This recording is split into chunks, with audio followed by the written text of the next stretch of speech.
Hi guys, in this video, we'll show you how to fully set up OpenClaw from scratch. We'll answer the real questions people asking: should you use a VPS or local machine? Do you need to buy a new Mac mini? Can you use your existing computer? Which model should you choose? And how do you complete the setup correctly? So without further ado, let's get started. OpenClaw is an open source project, which means that everybody can access to it for free. It is MIT licensed, so you can use it for commercial purpose without any problem. Why OpenClaw is so different? Why the community is so excited about it? You might be familiar with some of tools like Zapier and NN, and maybe you web coding your own tools. For this, you need to set your own workflow to accomplish your goal. In terms of OpenClaw, you just need to set your goal, you give enough permissions and tools, and it will just figure it out itself. So that's why it's powerful. Second is it has a persistent memory. Actually, the memory is just stored in your local PC and it just gets updated. The OpenClaw will get better when you work more with it. The third reason is that it can just operate it from WhatsApp, Telegram, Discord, whatever message apps you already use in your daily life in your own cell phone. You can just ask it to work, get a report from it anywhere, anytime using the chat app already installed. First question, should I rent a virtual server or should I run OpenClaw on my local computer? I saw many different recommendations for VPS, but to be honest, I recommend everyone to run OpenClaw on local machines. And that's why. The VPS advantage is quite clear. It runs non-stoply, it has the best isolation, it isolates perfectly from your working files, working environments. But OpenClaw's power comes from what permissions we give it to it. On local, I can just use my real browsers with my profile, session, cookie extensions, and that matters a lot for platform that has high value like YouTube and X.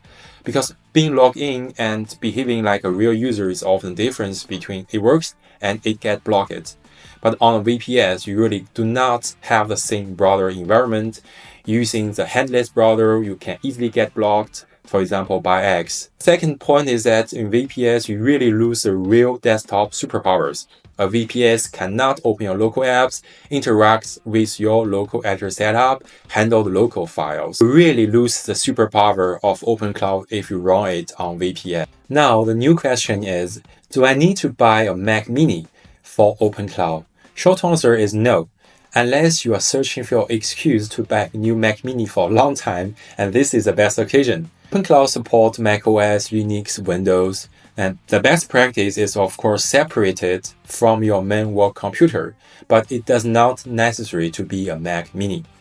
If you have old computer, for example, you have old Windows computer, you have two choices. Either you install Linux on it, turn it into a dedicated OpenClaw machine, and you can do whatever you want with OpenClaw on this Linux machine. Or you use WSL2, which stands for Windows Subsystem for Linux, which is actually a Windows feature to allow you to install Linux system on your current computers using one single command line. If you have old computer and it's a Mac and it's cheap, then it's perfect. You can just run OpenClaw on it without problem. But if you have an old Mac interchip computer, then you need to consider this. You can run OpenClaw, of course, no problem. But many skills, many tools dedicated for OpenClaw requires macOS 14 minimum. You know, if you have an Intel Mac, you cannot upgrade your macOS to 14. So you really lose some of the superpowers of OpenClaw. Second situation, you have only one computer, you don't have any old computers. If it's a Windows, as we already said, you can install WSL2 by one single command line, and then you can install OpenClaw on this sub-Linux system without problem. One thing to mention, by default, Linux system also access to all disk Cs, which means all your working files in your Windows. So making sure that you only set some kind of shared folders between Linux and Windows so that OpenClaw can access only these folders. If you have only one computer is a Mac, in this case, I advise you to buy a new Mac mini. After choosing the right machine, now let's talk about how to install OpenClaw on our local computer. It's actually super easy. First, we go to the official site of OpenClaw. and we just copy this command line, go to our own terminal, paste it, and it will install automatically. Here it asks, I understand this powerful and inherently risky. Continue. We choose yes. And then we will have this onboarding procedure. Just choose quick start. Here it asks us to choose the model and auth provider. This is a very important topic. You might be wondering which model and provider and auth method should I use. If you are not using the local models in your computer, then you have two choices. Whether you use it by API or you use your existing subscription. One thing I want to mention is that OpenClaw can burn a lot of tokens. If you use API, then we can see the price here. Cloud Opus 4.6 is considered to be the best models for agent use, but it's not cheap at all. Minimax and 2.5 is recommended by OpenClaw itself. Low budget choice, but has a really good performance. You can see it's actually 10 times cheaper than Sonnet 4.6 and more than 15 times cheaper than Opus 4.6. Just give you an idea. I use myself Minimax M2.5 for a few days. It cost me $30 per day.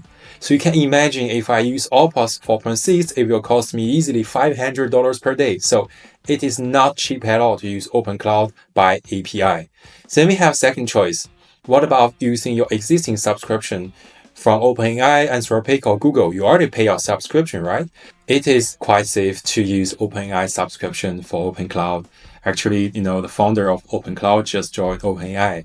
But for Anthropic and Google subscription, you really want to pay attention. They don't support you to do this, and I heard that people on the internet said they get banned. It's not the case for me, but you really need to pay attention.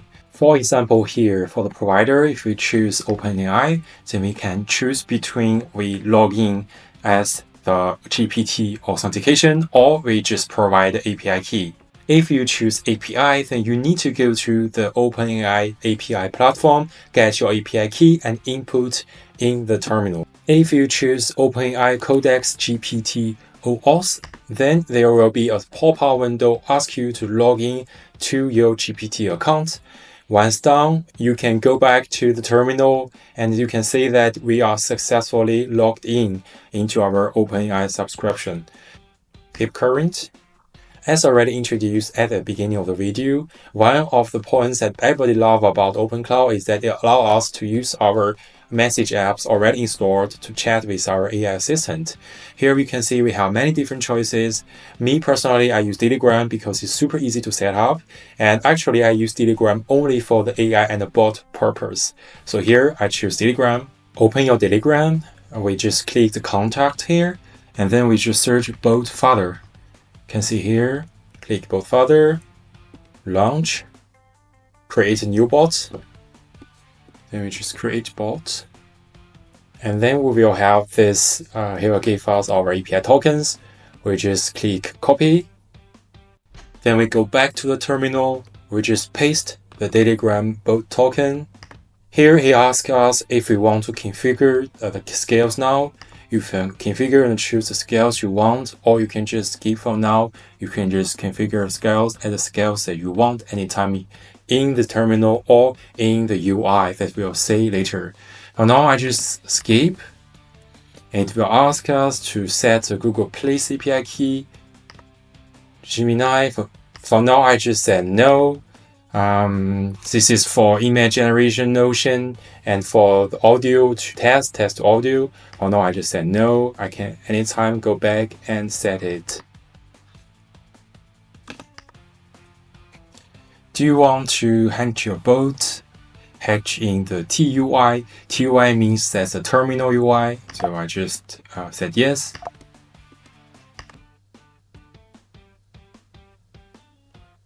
And now we are all set. The bot asks us the name, the role, the vibe, and signature emoji. We can begin to talk with our AI assistant, give him a task, and begin enjoying helping us finishing our work.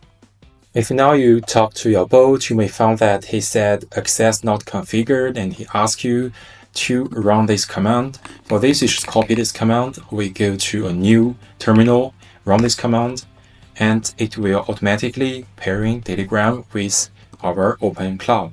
And then if we go back to Telegram, just try to talk to our assistant again. You will see it's typing, which means that we are successfully connected Telegram with our AI bot. If you are not familiar with working on the terminal, you can anytime just type OpenClaw dashboard. Then you can see this control UI will pop up in your browser and you are able to talk with your AI assistant directly here. OpenClaw is a super powerful tool. If you have any questions about the content today or you want to know more about OpenClaw, just leave a comment below. And see you next time!